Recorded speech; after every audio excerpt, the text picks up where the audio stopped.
জামাত দাবি করতেছে জনগণের প্রধানমন্ত্রী জিন্দাউল শফিকুর রহমান, অন্যদিকে বিএনপি বলতেছে সাংবিধানিক প্রধানমন্ত্রী তারেক রহমান।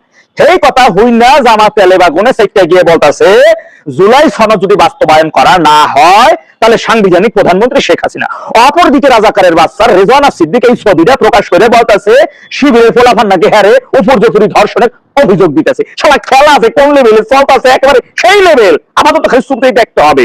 অপরদিকে দেখেন হাসনাত আব্দুল্লাহ তিনি তার নিজ এলাকায় খেজুরের হিসাব দিতেছে কয়টা খেজুর পাইলো, আর সেইটা নিয়ে বাম্বুরা বাবারে বাবা ইতিহাস হাসনাত আব্দুল্লাহ এমপি না হলে জানতামই না বাংলাদেশে রোজায় খেজুর দেওয়া হয়। আরে মাইন্ডার ভোটের গুলারা ত্রাণ চুরি করলি টিএসসি সেই ত্রাণ চোরের সেই ত্রাণের 11 কোটি টাকার হিসাব নাই, খেজুরের হিসাব দেয়। 338 কোটি টাকা বরাদ্দ পেয়েছে সেই হিসাব নাই, খেজুরের হিসাব নিয়ে এরা মানুষকে গুম্বা বুঝাও।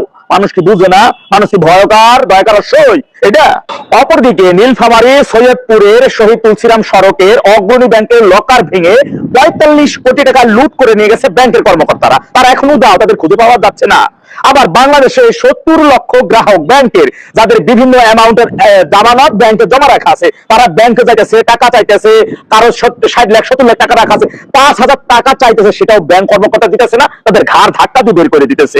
আর এইগুলো বর্তমান সময়ে উচ্চ মূল্য যেমন গ্যাসের সংকট, নিত্য প্রয়োজনীয় দ্রব্যমূল্য, এরপরে এমন কোন একটা খাত নাই যে খাদে অনিয়ম অব্যবস্থাপনা এবং সেইখানে সংকট নাই।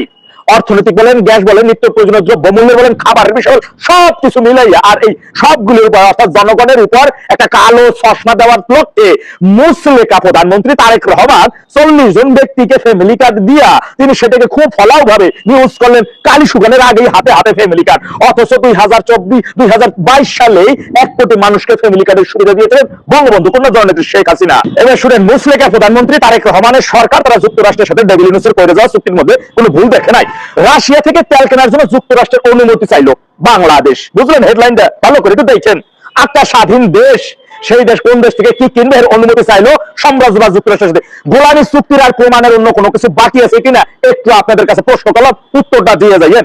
সিপিডি এরই মধ্যে এই চুক্তিতে বাংলাদেশের লভ্যাংশ কি হইতে পারে, ক্ষতিগ্রস্ত কতটা হইতে পারে সেই বিষয় তারা একটা রিপোর্ট প্রকাশ করেছে, যেখানে বলা হয়েছে প্রতি বছর যুক্তরাষ্ট্রের সাথে চুক্তি অনুযায়ী যে সকল পণ্য আমদানি করার কথা, কেনার কথা, সেইগুলো যদি বাংলাদেশ সরকার রপ্তানি করে তাহলে তাদের প্রতি বছর 1365 কোটি টাকা লোকসান হবে, রাজস্ব আয় হারাবে বাংলাদেশ। এরপরে তো অন্যান্য সরঞ্জামের বিষয় বা অন্য দেশ থেকে কোনো কিছু কেনার বিষয় তো আছেই। দেখুন, দেশের জনগণকে সচেতন হইতে হবে, সাবধান হইতে হবে। মাথায় রাখবেন, এই মুসলেকা প্রধানমন্ত্রী তারেক রহমান 17 বছর আগে বাংলাদেশের সেনাবাহিনীর কাছে মুসলেকা দিয়ে যার কখনো রাজনীতি করবো না, বাংলাদেশের